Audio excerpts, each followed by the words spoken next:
And welcome back to ESL 1 Frankfurt 2014, live from the Commerzbank Arena. The sun has actually gone down on the city now. The darkness has enveloped our Commerzbank Arena as we've taken over the city of Frankfurt for the weekend for Dota 2 action. We're in the grand final right now, and Evil Genius's evil plot to snatch away the trophy is going very well indeed. Jacob, brilliant first match. Very brilliant, an immaculate performance by Sai on the Sand King and Universe on the Faceless Void. I think those two alone possibly won that game. I'm not saying not like the entire EG team, of course, contributed, but those two in particular was very, very good. Yeah, Seb, what did you enjoy most? I want to mention one thing about Zai. He played that well that we even like didn't notice. He was facing he was a Sand King versus a Pugna. It's one of the hardest matchup in the game because whenever you activate the ultimate, then you can't blink anymore. And he got the best epicenters somehow. I don't know how it's even possible, but because usually that's the hardest thing to do versus a Pugna. So awesome play by Zai. I just have to agree with Mark. It was just impressive. Yeah. IG, on the other hand, Malini, they've got to change things up a little bit, but they were very resilient in that game. They wouldn't give up. It almost looked like 30 minutes in they should have probably GG'd. I mean, that was the call several times, and yet it didn't come for another 15 minutes. Why do you think that was, and do you think it was just a bit more feeling EG out and making them work for their win? It's just the type of team that IG is. They just never give up and always approach with a stalwart attitude. And they also draft lineups that leave very little room for error. And they're not used to making that many mistakes and giving up that many kills in their early game. We saw the SK Mirana just wreak havoc. A lot of it had to do with like the haste rune and whatnot, but still they just got off to an incredibly poor start, and they should probably draft more something that just has more options. Okay, we'll get into the draft in just a moment. Bruno, I want to know, in your opinion, was it more mistakes by IG or better play by EG? I'll answer with numbers. Faceless Void for Universe, 7-1. That's 88% win rate, 7.6 kills per game, just 2.6 death. I mean, numbers are numbers, but that guy plays perfectly. Yep. Okay. We're in the draft for game number 2 of the grand final, and picks and bans are already underway. This is so standard final, like to revert the picks. Exactly. It's classic Dota. This is classic. But we were talking about, do you remember when we talked about this? Okay, you win against a lineup, then you get their picks and win again, just to prove that it's not the picks. It's actually you, it's you that just are better. Yeah. Emma has come out as well. Oh, Ferrari. That'll be a Ferrari pick, won't it? And there's no Faceless Void this time. There's not going to be any Lycan anyways. But fear the Enigma because it's still around. EG's been really good about drafting against the Doom in game 1 of this. Oh no, it's actually not still around. Sorry, English man. Never mind. EG's actually been really good about drafting against the Doom.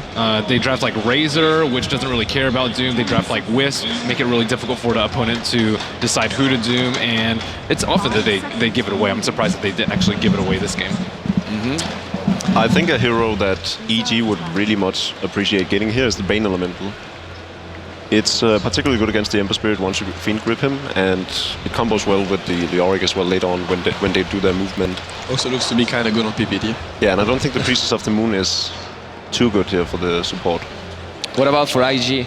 Do you think Chuan would be happy getting a Priestess of the Moon right now? Oh yeah, definitely. We see the Bane pick coming out. So now we're looking at basically anything from EG. I mean, they didn't commit to any laning style.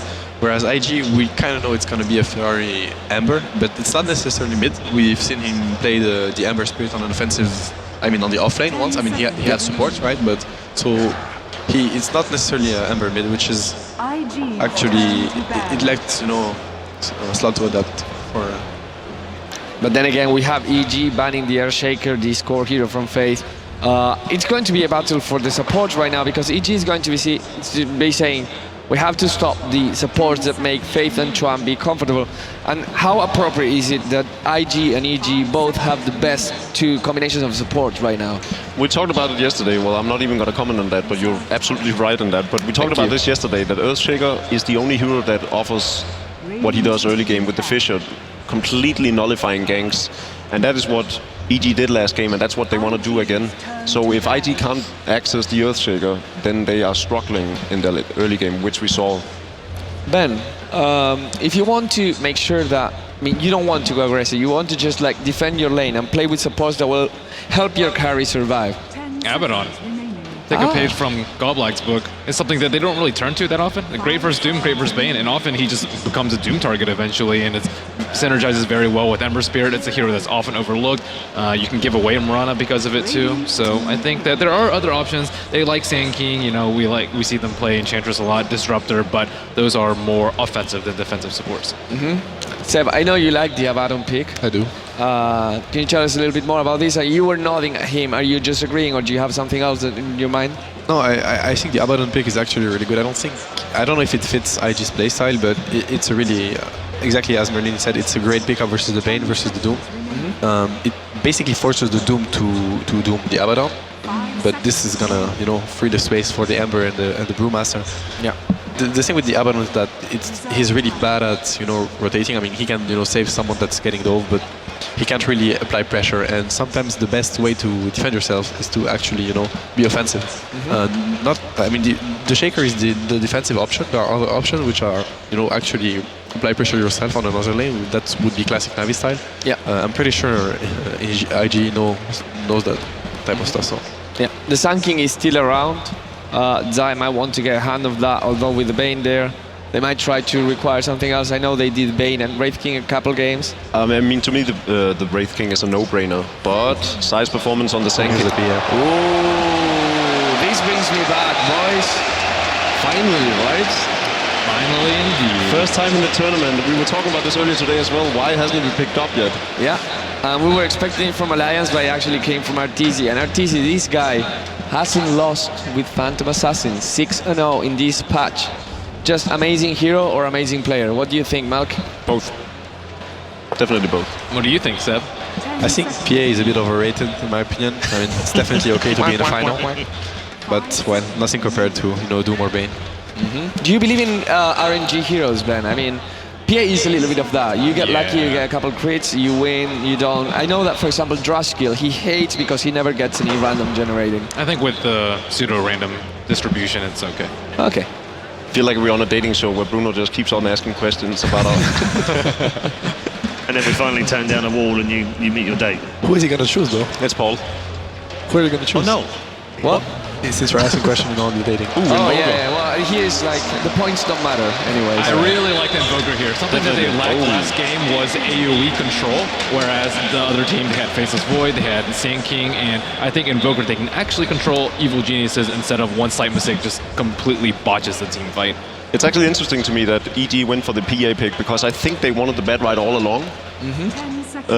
Especially against the Panda, but they didn't really feel the need to pick the bad rider too early either. Now they sort of have to, at the fear of it being picked up or banned in the last stage. Yeah. Maybe the reason they waited was because they wanted to see what kind of support that IG was picking, because either Vengeful or Shadow Demon is probably going to come out from IG now. I think the Venge is going to come out from EG. I think it fits their lineup pretty well, to be honest. I kind of like it.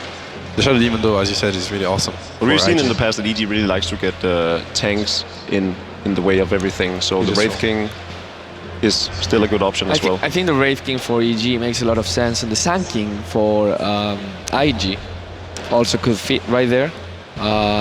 We're going to see that Mirana is going to be, of course, a support. The cores will be the Brewmaster, Ember Spirit. I like Sand King a lot more than a Shadow Demon because I think he's a lot more aggressive, and it also provides a lot more magic damage versus PA. Yeah. You don't want to fight against Blur. You know, Arteezy was telling me the other day that most of the times the build right now is actually to max Blur. Yeah, he does. That's what Arteezy does, 4-1-4. I think they're going to pick Sand King just because they didn't want EG to have it.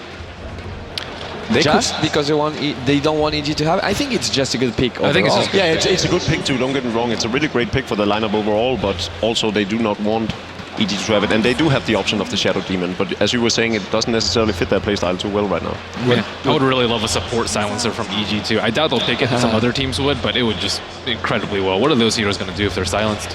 What EG could do right now is get a roaming support with the Bane. They have three really strong laners, in my opinion, and they could get something that goes with Bane and just roams the map. Obviously, Bottom is not available, but there are other heroes that can do that, such as, I don't know, Kunkka or whatever. I mean, on support it's maybe a bit unusual, but it could definitely work for them. If you look at Zai's heroes, what he normally picks, Wisp is not an option right now, Enigma neither, Wraith King is banned, Witch Doctor is still there, Vengeful Spirit, and then you go to Shadow Demon, Visage. But I mean, that's just 3 or less picks. But Pretty much all of they only go to the Witch Doctor if they have the treant already, right? Exactly, yes. So they're kind of limited right now, and they decide to take the Rubik, which I think is an interesting choice. Having Doom there, having the Bane there, nice spells to steal. Definitely good against the Bane. Yeah, and also if a Sun King comes there, that Burrow Strike is always nice to steal as well. I think EG needs some AoE. They don't have like I think any... the Sand King is a definite no-brainer here. I can't really imagine what would be better. I think Disruptor's pretty decent for the silence. I like Disruptor as well. I think it's awesome, to be honest. They need AoE though. The reason I don't think that will happen is because we don't usually see them go for 2 intelligence heroes too much. There's also the THD they use a lot, and it's not banned or picked. Maybe they can use that. Like, they used to pick that hero quite a lot on actually... Is it on Zai or PPG? I think it's on Zai. Which hero? THD. THG is on PPD. Alright. They're 5-0. Yeah. That's the Sand King. I think it's going to be There it Sun is. King. Yep. Okay, so as predicted, the Sand King is the final pick of the draft for game number 2 of the grand final at ESL 1 Frankfurt 2014. Let's go back to the commentators for Invictus Gaming versus EG. EG just 1 game away from championship glory. Thank you very much. We are back here on live. IG versus EG. Toby One and Syndrome bringing you your broadcast with the commentators. We've been here for a while, and we're here with possibly one of the funnest drafts we could also have. We finally see the PA. We get 3 Ferrari heroes for IG, but obviously he can't play them all. Are you sure? Oh, Maybe he's playing all of them at once. maybe he's like a secret Korean StarCraft 2 player that learned to play Dota. I don't know. I doubt you could ever teach yourself to play more than one hero very well at once. That would be impossible. But we thought Some Select people are could do actually it, decent and at then it. all of a sudden... I'll show you how much micro means. Oh, APM, that's what it was. APM. Anyway, Yes. let's get into the game here. As you said, the first PA pick of the tournament, and no big surprise that it's coming the way, or that it is EG picking that one up in this game. It's going to be a really good game to watch. IG have been phenomenal this tournament with the Ember Spirit pick on Ferrari, so I'm really looking towards him to be the big player for IG in this particular game. And again, another hero I guess we should highlight, Zai on the Sand King. Remarkable performance in the last game. He gets to play it again. And one last thing, EG have a good early roaming combo again. They could be trying for it again with a Bane Sand King. Okay. Problematic. IG, they were worried about the very early aggressive Observer Ward from EG in this area. Yeah, obviously. And they made sure that if there was one there, it gets removed, so they can't courier snipe when the courier goes to the bottom. It's safe, man. It's safe. It's safe to move. Either way. PSA, hold down your control button. Yes, it's a misclick. It's a misclick coming out from IG. It won't cost them too much though. It's not as though like they're running a game with like Enigma, but what it can stop them from doing, like that ward could have been placed in here. It would have been able to block the pull point, and that would have been what they're really searching for. But yeah, IG. They do have themselves a fun lineup, as we said. They have very, very dynamic heroes throughout their lanes. When you have Invoker as well as Ember Spirit, you've already got a huge amount of global control. Obviously coming in through both Sunstrike, you've got the ability to jump around globally as well with Ferrari 430 once he hits his level 6. You got Chuan, who's able to go invis or send his entire team invis once he also cracks level 6. Faith, the master of stealing everything. He has the grandest of the Maguses. And YYF, the jump-in initiator, who we're looking forward to a lot of splits coming into this game, Senderin. A lot of them. A lot of them. Well, he's playing against Doom. You saw how that went last game. Yeah. But if it follows the trend of last game... Lincoln Sphere is a really great item to have, man. If it follows the trend of the last game, though, IG are going to win because they're playing a Brew against Doom, who will get doomed every fight and they're still going to win it. But let's see if that happens. I think... how deep Chuan is in. Yeah, this is a classic... What has become a classic play here from IG. We've seen it a lot of times from various teams pulling it out. We'll see if it's going to work here. YYF in the offlane on the Brewmaster here. Who do they start with, though, is the question. Because you can try and pull it out from the tree, but like your major issue is still going to be the fact you need to hold them there. Maybe you just open with the arrow instead. 5 seconds. There's your clap. Telekinesis. Going to be the follow-up. Zai can't burrow strike in time. First blood to IG. The trap was set and it came from the trees. IG have had enough of getting ganked very early on. They're going to take the initiative this time around with a very big surprise trial lane coming out here. EG did not see that coming. Zai is very quickly down to the bottom lane here, but another arrow! Oh, again. Again, well, this time it's on Mason, but the Burrow Strike follow-up from Zai. Bison Space, Mason telekinesis pickup. Drag back, Nightmare, Bison Space. Sunstrike's on the way in right now. Mason still alive. That toughness aura really working overtime for him. Faith and YYF, they're going into the trees trying to find him. He's got a Salva Valves to cut his way up and a path out. The arrow comes in. Zai, Burrow Strikes, and still was able to connect, but the Burrow Strike made sure Rubik goes down. There's more support. There's your SK finally taking it forward. Chuan, Mason, he's got to move himself back. Just stop farming, guys. Go fight. You farm, man. You farm blood. Blood of the enemy. 2 kills per minute. Keep it up.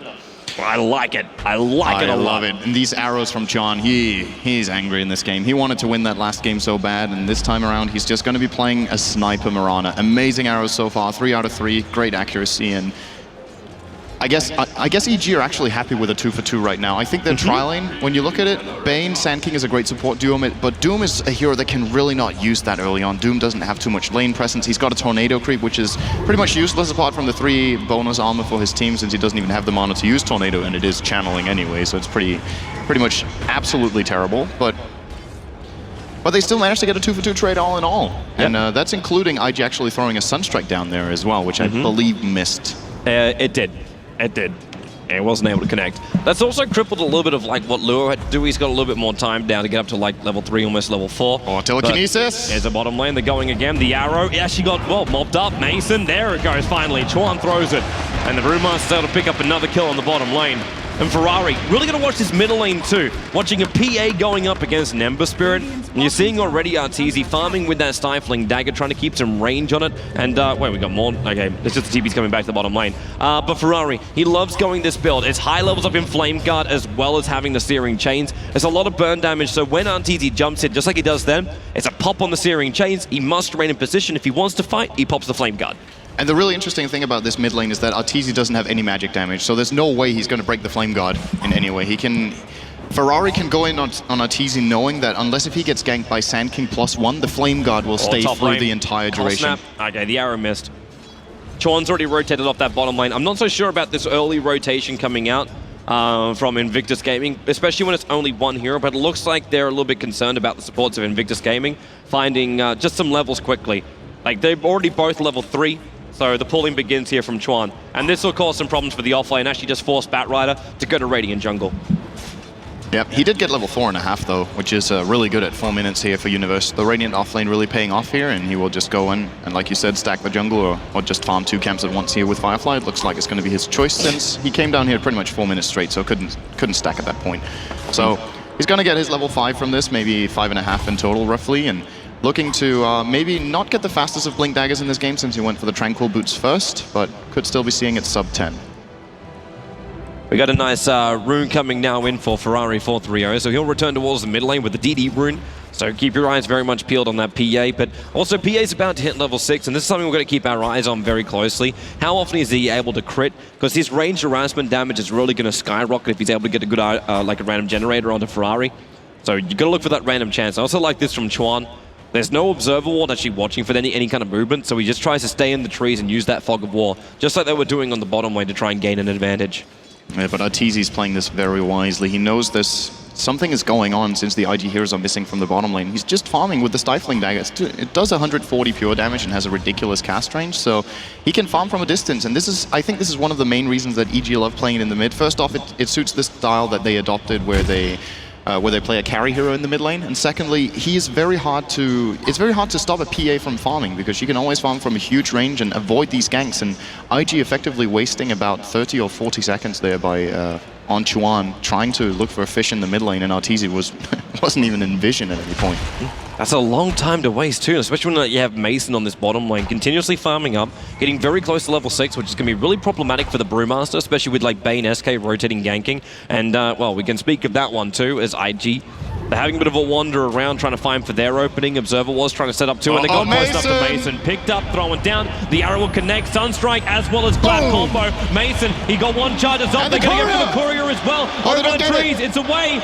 It's away. Zai, he has Burrow Strike level 2 available. Burrow Strike's underneath Faith. They can't kill up YYF. They know that too, but with Brain Stuff and base attack damage, they can bring down one. YYF goes into the clap. No Burrow Strike, but Universe comes out of the jungle. The arrow flies straight from Chuan underneath the wing of Universe, chasing down YYF. 2 napalm, 3 napalm into the Firefly with the Burrow Strike holding him there. A double kill comes in for the Bane PPD. While in middle lane, yep, he doesn't have blink though. It's on cooldown. And Ferrari is bottle charging straight away.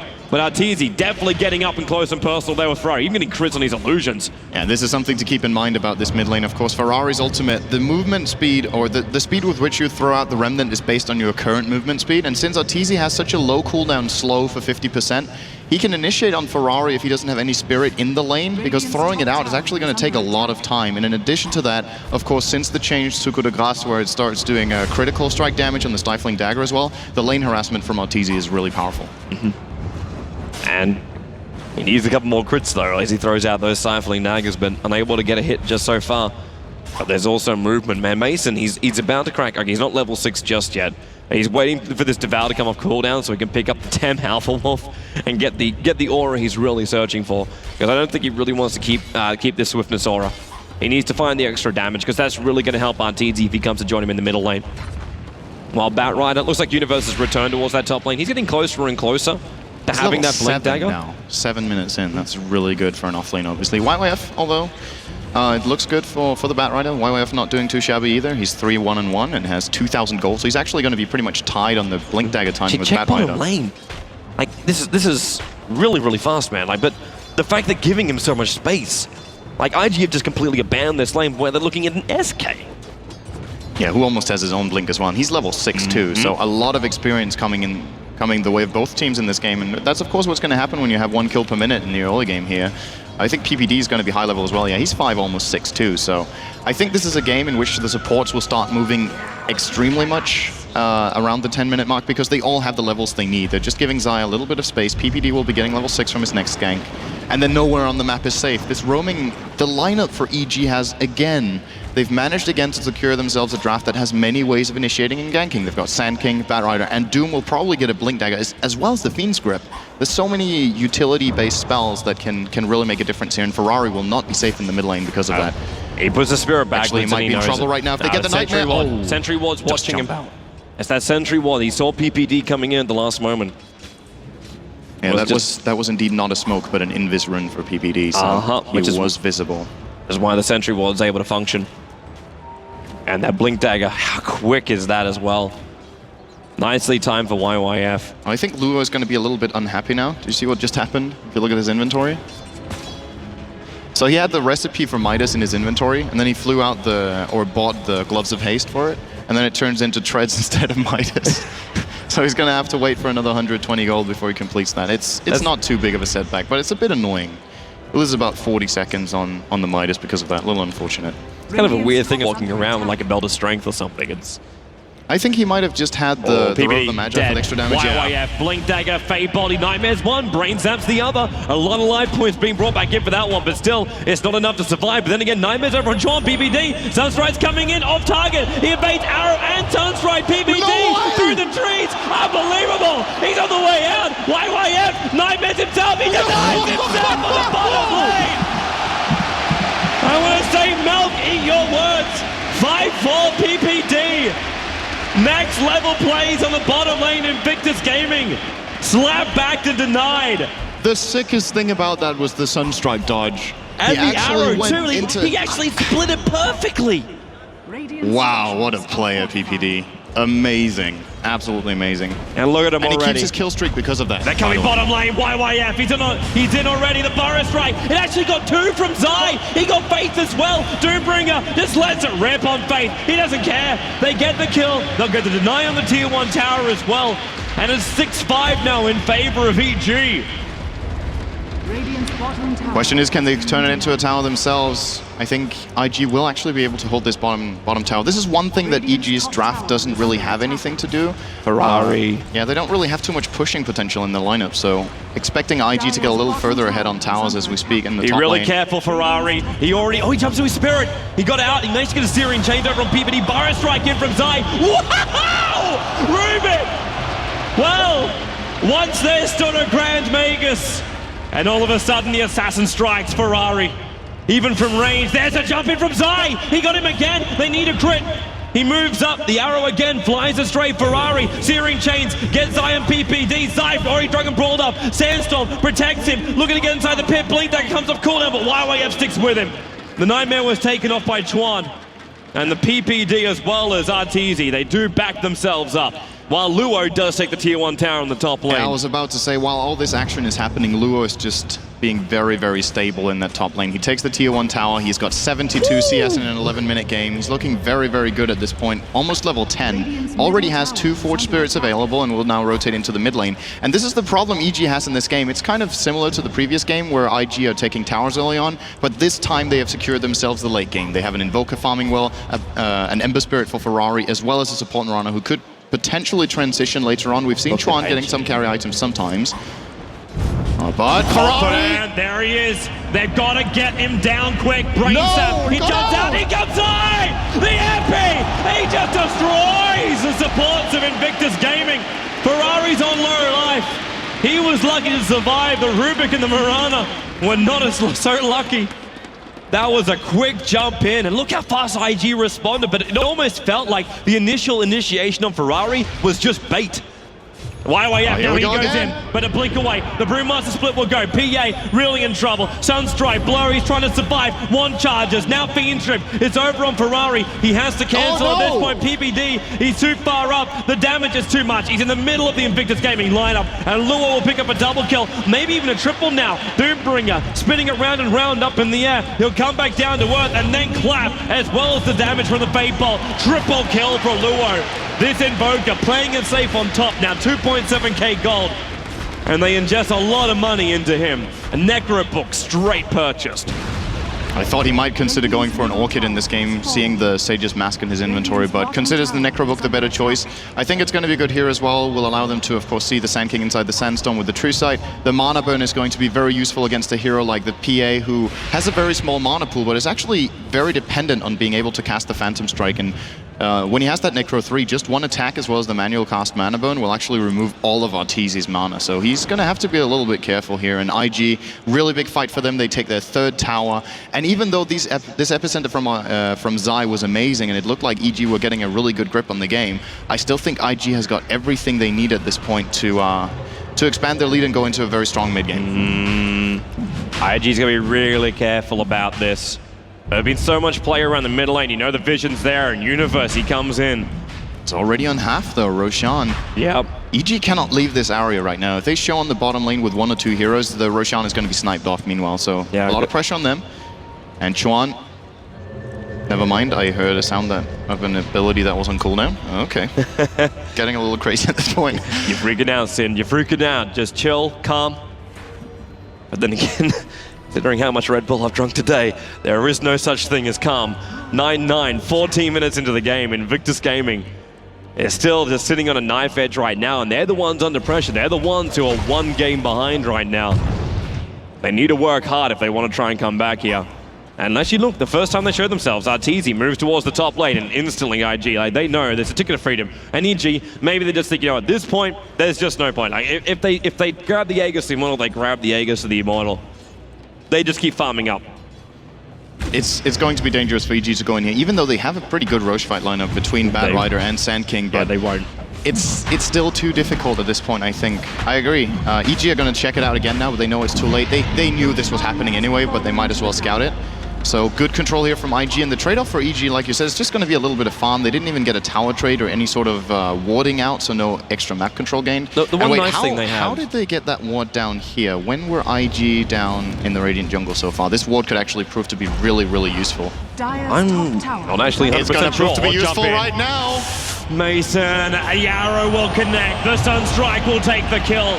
Luo, 4-0-1 now over on his Invoker. At the same time though, Zai, he's had a lot of pressure towards the bottom lane. Up on the top lane, Arteezy's pushing him. This was the trade-off. IG, they try to find someone, they got someone in the middle lane, but they're forced to go between 2 different lanes. YYF comes top lane to deal with Arteezy, and Arteezy's quite fine with this. And on bottom lane, EG Creep Wave keeps pushing in with the Catapult behind it, and Bane as well. PPD will be the man to take out this tower. Chuan will attempt to knock, and he got it as well. Oh, that's gotta suck. And We've he's got not gonna 3 be heroes happy. in position. Universe was ready. Oh, yeah. With the Moonlight Shadow, he just comes point blank range. Searing Chains, TP won't work. Faith is here, picks him up. Steals actually Stifling Dagger as well. But the Invoker, Luo. Again, this man is back inside of his own jungle farming up, but he takes yet another kill for Invictus Gaming. And his net worth almost hits, he's 9.2k net worth. Holy. Compared to like Mr. Doombringer, hand of minus level 4 Devour, he's over 3,000 net worth above him. That says a crap ton. Yeah, he's getting a Necro 3 together with Midas and Treads at 16 minutes. Luo, he's been free farming the whole time and just sniping kills left, right, and center. And it's not just about the gold. He's getting a lot of experience from these global kills as well since he gets the last hit. So looking really good for him. Ferrari, he is one of the swords away from the Battle Fury that he usually goes for on the Ember Spirit. And IG look like they're trying to find something. I don't think they're going to get anything though. EG. They've got him. They'll go actually, under. he will. There's the Searing Chains. You bet your Nelly they will. And another time, that Sunstrike strikes again. And EG, they get to feel this was the treatment that IG gave Alliance. Just the one difference was that it was the exact same setup. Ferrari into the Searing Chains, Sunstrike and Arrow. Just that Alliance had to deal with a Fissure as well. With 17 minutes, IG's going to go high ground. Like, they got so much. They're throwing Stifling Daggers from the Rubik. The dagger actually blink away from PA. It was going to evade the arrow anyway. That was meant to be for a walk away, that arrow. But the Necro unit's almost down. But they got 17 minutes and a half in, and this tier 3 tower's and 1/3 of his life points. Sleight of Fist bouncing around. And Zai, he just Burrow Striking to get rid of these damn creeps in the middle lane. Be careful about how much damage you'll take, though. But they do repel them. 443 life points in a mid-tier 3 tower. And IG don't have to really expend anything. Like, all their combination, it's not even like, oh, are they getting a Brewmaster ultimate off during the team fight? It's here's a basic combo arrow, here's a basic jump in. They don't risk any of their major abilities. It's unlike our Tidehunter or Enigma games. They're not worried about mass abilities being on cooldown. No, and I'm just amazed to see IG going this aggressive. You can just tell how hungry they are for the game 3 and 4, for making a statement here. It seems whenever IG get that Ember Spirit, by the way, Ferrari is 007, I have to point that out. Actually only getting assists because Luo is taking every single kill with the Sunstrike. But when you give IG this hero, denied. When you give IG this hero, it just seems like they're on another level. And that level is just almost god tier, right? They're amazing without it. When they have it, it's Ferrari, man. It's Ferrari. The way he moves, like even just getting a Searing Chains when you've only got one target to Sleight of Fist, is quick on the fingers. It's wonderful to watch. Like a good Ember Spirit player. It's like a nightmare for a commentator's camera, but it is a really good pianist hero. Oh, yeah. It really is one way you can use it. You are too far up, man. He is going to get blinked on, clapped, Stifling Dagger again coming up from the Rubik. They pick him up and just hold him down. Oh, they throw him back away from the Sunstrike. The arrow will still get the kill, but Faith being dragged away. They'll get PA for a Rubik. Not a worthwhile trade when Doombringer also up in the air. The Brewmaster split, Deafening Blast, Mason and a half-life, and Chuan, Starfall from range, and the Urn, everything they've got. And a Tornado too. Oh, they got another one. They got another one. Necro units are moving in. Ember Spirit's trying to get in range. There's your arrow. Timed perfectly by Chuan. He is a master of long-wadded spears. And now they'll go in on top of the tier 3 tower. Another Sleight of Fist. PPD dropping low. He has the Fiend's Grip up, but there's no way he's going to get a channel off on that one, especially a full duration. Fortification must be used. Arteezy's up in 5 seconds time. Ferrari deeper again. Another Searing Chain, but they're just trying to buy space right now. Range racks being focused by Luo, and they jump Universe. There's no lasso, he's just coming in for the Firefly. YYF, Alacrity's over on him. Fiend Trip now being used by PPD. He's inside the Firefly. They're trying to get a little bit more fight in this one. Arteezy's back. The Brewmaster might be down, but Ferrari, he's back to the front lines. They're getting out of this one. Luo, he's zoomed up for the moment. Ferrari, Searing Chain on 2. Burrow Strike back in again. Zai, he tried to get in. There goes your Aegis to the Immortal. PA is down again for the count. Ferrari jumps again on PPD. The range racks are still up. Did he just dodge a Burrow Strike with Sleight of Fist right there? It's like an instant cast spell. It looked like it, man. Yeah. I mean, why not?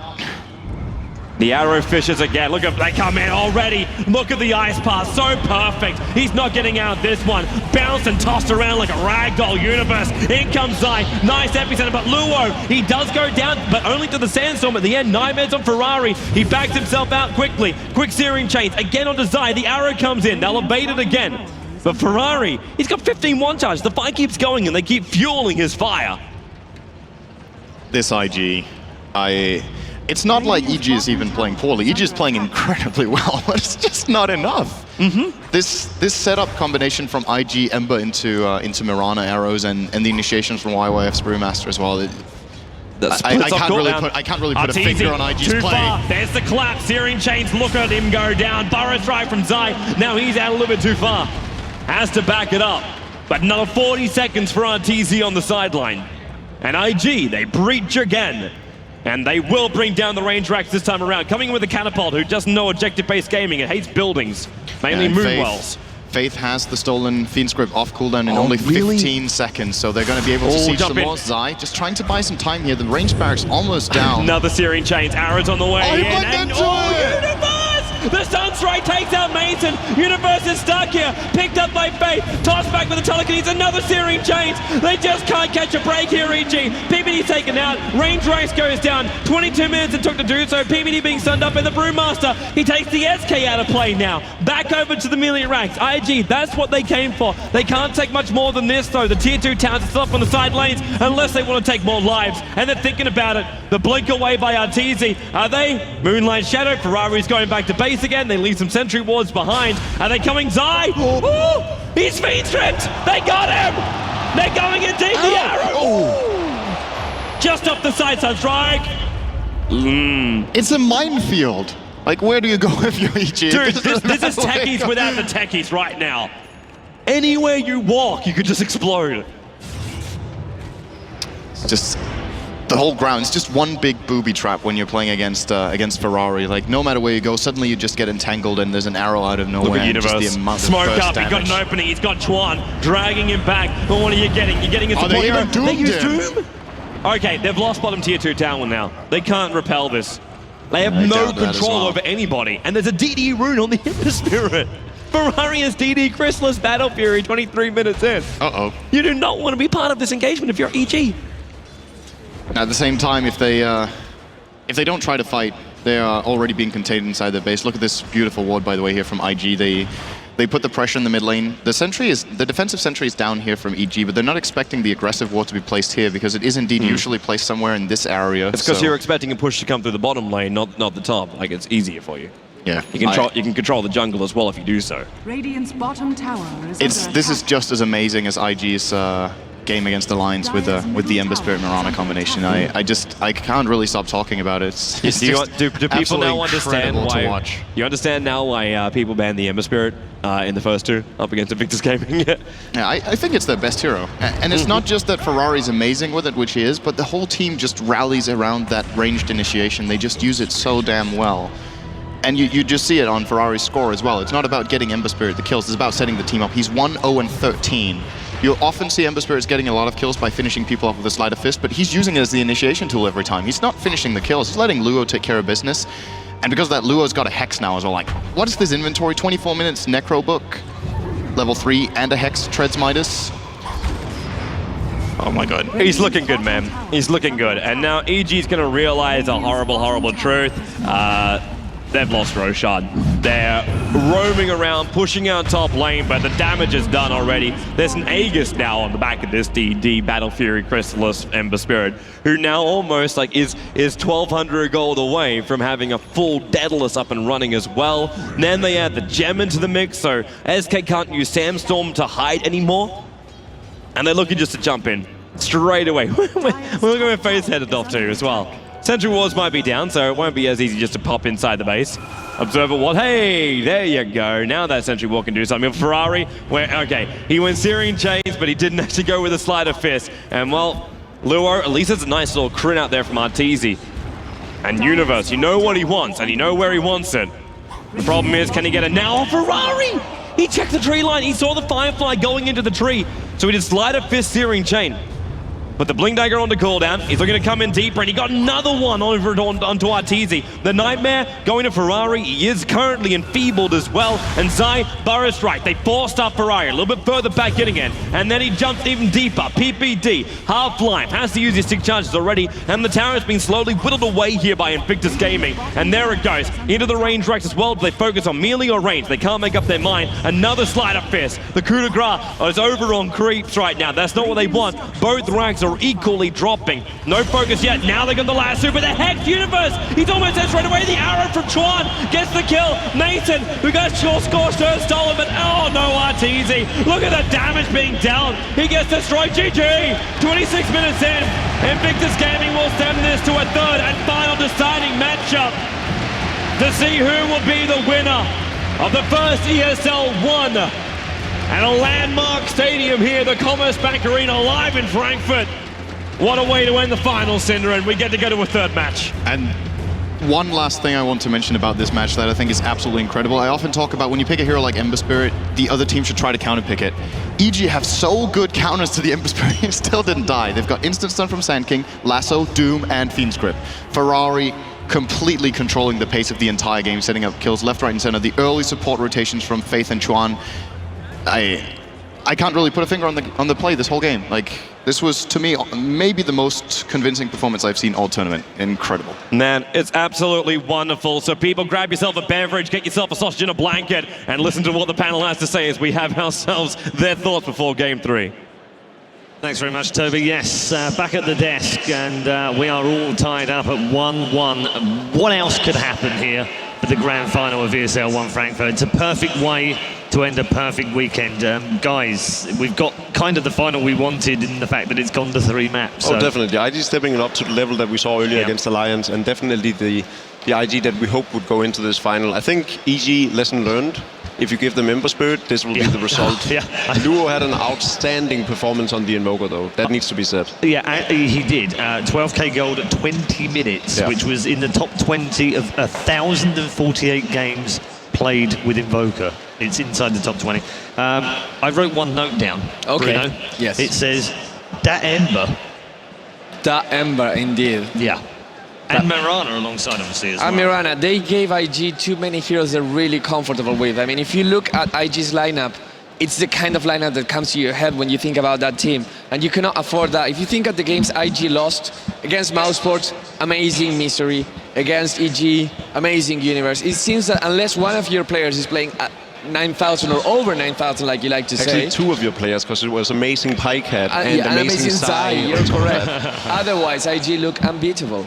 Yes, Malini. I don't think they should have picked PA that early. Oftentimes when they do pick it as 4th or 5th, it kind of sneak picks, and Arteezy almost had no impact in the entire game. He had a Perseverance, and he just doesn't do anything for Ember Spirit. I mean, everyone's praising Ferrari's Ember Spirit, and usually Arteezy can match that sort of play, but this game, he was useless. Yeah, Ferrari definitely shining in this one. And Seb, enjoy that? It was just impressive from IG. I mean, to be honest, EG looked very strong in the early game. That Zai Sand King did some great work once again, but it wasn't enough that time around. The Ember Spirit is just too strong, and like Cinder and Toby pointed out during the game, the synergy they managed to actually achieve, with the bottom, every pick they just used to its maximum potential. So I just try to remember what EG banned instead of that Ember, because they banned the Ember Spirit. They banned the Void. The Void, yeah. They banned the Void. So looks like they're actually they're in trouble right now. Void, no, they didn't ban Void. They banned Enigma Wisp. No, it was. EG EG banned the Void. They banned the Void instead of the Ember. So now what will they do? Give away the Void, the Ember? How? Yeah. This is the mark of a great team. Can they adapt? I mean, IG's lost with Void, so I think that's. Well, they can also first pick Ember. It's not like they can't use it. Arteezy has a ridiculously good Ember. That's a very good point, actually. Yeah. I think it's important, though, that especially in the grand final, that you stick to your guns and stick to what you know best. And I'm not questioning that he has an amazing Ember Spirit, but it's not something we've seen as much as a lot of other stuff that EG pulls out. I mean, the bottom line is that they've put doubt now in PPD's mind, and maybe this isn't quite as good a draw as he would like, if you'd like. It's played mind games with him. But again, PPD knows best. We've been talking all the weekend. He is the best drafter in the tournament. I still believe he is. He will find a way to just breach through the Ember Spirit or ban him and just deal with either the Lycan, which is going to be on the Radiant side, so it's not intimidating, or some other hero. Okay, we've got a bit of time. We're going to stay with us here at the panel. Right up, hopefully, until the draft is ready for Game 3 as well. So no more adverts, none of those cheeky things that you're not used to at home. We're going to stick it right here, which means we get a bit more chance to talk about this second game and the first game as well. They're very contrasting, Jacob, aren't they? I mean, we saw the best of what EG can offer, their aggression, their great play, great team fights. Game 2, we had a clinic from Invictus Gaming. But I think that clinic was also possible in Game 1. Not with the early game ganks from EG, but if IG had ridden the momentum that they had going at the 20-minute mark and didn't like run into amazing chronos and epicenters from the EG side of things, literally, IG would have won that game as well. I mean, I saw the statistics, it was the 4th game out of 1,000 or something that they would have a comeback if you had Raxus down 20 minutes into the game. So no one actually expected that to happen. But then EG just kept repelling IG off of amazing ultimates from their heroes. Yeah. So I think IG seems to have the upper hand in the mid game, if you ask me. Okay, well that's going to be interesting in this final game. We mentioned earlier on when we were talking before the grand final, both these teams don't mind long games. Yeah, I mean they're both so incredibly talented, right? EG tends to go for a more late game oriented lineup or heroes that reverts very well into the late game stages, whereas IG, they go for a more mid-game based, as we saw in this lineup. I mean, Invoker is incredibly good late game as well, but he shines in the mid-game. When it comes to bans now, gents, we've already said it's going to be tricky. You've got Ember, Mirana, Invoker. There's 3 there straight away, and you can only get 2. You could pick one, of course, but then what do you leave up that we've already seen banned in previous games? That's the thing. If you ban those, you still give away the Doom and the Batrider that IG seem to value when they come together. There are a lot of other heroes that they haven't been chosen so far, but still they're really, really good. IG, they have a big array of hero, and again, they can go back to the Shadow Shaman and Pugna and start pushing again. How do you ban against them? You don't ban the heroes that you just choose your strategy and ban whatever you don't want your strategy to go against with. Okay, and then statistically speaking, because we like our stats, they pick Wraith King, they win. Yeah, and they didn't lose with that one. They still haven't lost with it, even when they've picked it here as well. So, but that was a story with PA prior to that game. That's also true. PA hadn't lost yet, but maybe it's time for a THD. And if the two-headed dragon can make it or break it, we'll see what happens with that. It is a good point, Paul, and let's actually analyze. We're saying that PPD has been a superb drafter throughout the tournament and he doesn't make mistakes. Ben was saying that the PA draft was weird at the time that it came out. It was on the 3rd pick. I agree with him. It was a bit of an odd timing. It made sense with the Batrider follow-up because they wanted to see if IG drafted a support on the 4th pick and if it was a Shadow Demon. But they could have secured themselves the Wraith King. And that's the important factor here. The risk of IG banning out the Phantom Assassin for the 5th pick was very, very minimal. Yeah. So that's why I don't understand why they didn't just secure what they play so very well. Okay, I've got a quick question for you as well. We'll carry on with talking about the potential ahead, but for you people at home and also in the crowd, make sure you've got your vote in for the MVP. The vote is live right now on facebook.com/ESL TV. That's facebook.com/ESL TV. MVP. Is the MVP of the game or MVP the tournament? of the tournament. Tournament. Yeah. So Ferrari. pick one out. Ferrari? Yeah. Why? I would have to say Ferrari too. Really? Okay. Both Ferraris over there. Zai. Yeah. Zai, I for like you? that. Yeah. I'll go with Universe. Really? Yeah, you've been quite a fan of Universe's play all weekend. I mean, we haven't really spoken too much about. We've given some of the highlights to the other guys, but you've picked him out a couple of times. He's rock solid. Yeah. I mean, if you perform every game at the highest level, then you're my MVP. Okay. What about the stars that we talked about coming in? I mean, we haven't seen a huge amount of Loader, for instance. We didn't see a huge amount of... we've seen Arteezy. I mean, he's played, but he hasn't maybe stepped up in the last game, but I don't know if that rules him out of big MVP just because he has one small game. We also talked about Excalibur as well. Where do you think that the big names that we talked about coming into ESL 1, where have they played? Do you feel like they've been good players or they've had moments of greatness? Those teams are so good that it's not about one player, overperforming, or it has to be a team, teamwork. So sometimes it's going to be the A player, sometimes it's going to be the C player. Yeah. So I wouldn't say they underperformed. It's just just changes because of the picks, the way the game goes. Yeah, Jacob. I think the only team that has disappointed me, and probably because I liked them a lot, has been VT Gaming. They lost to Fnatic, which I like because I love Fnatic, but FY didn't perform to the level that I would expect of him. Okay. Yeah. Let's be honest, his Breaches of the Moon in one of the games against them was... mediocre. I think Fnatic at was best. really disappointing. Yeah. I think they should have won the series versus EG. And they had so many opportunities. Not Fnatic just Game one 3 mistake. was very disappointing as Yeah. well. They've had some really good games throughout the tournament, but they also had very, very disappointing performances. And I think Game 3 was one of those. You know, Paul, when you were talking about superstars, Dota, I think, has evolved to the point where if you look 5 years ago, you could have a Merlini on your team and have him win for you, right? Right now, if you look at TI2, TI3, there are no big teams with just one name. It has to be a complete thing. So we sometimes highlight one guy. We highlight the Artisis and the Dandies, but right now, no one will win just for one player. No, absolutely good point. Thank you, Bruno. Seb, you want to say? Yeah, there's one thing I thought about when, for that last game, right?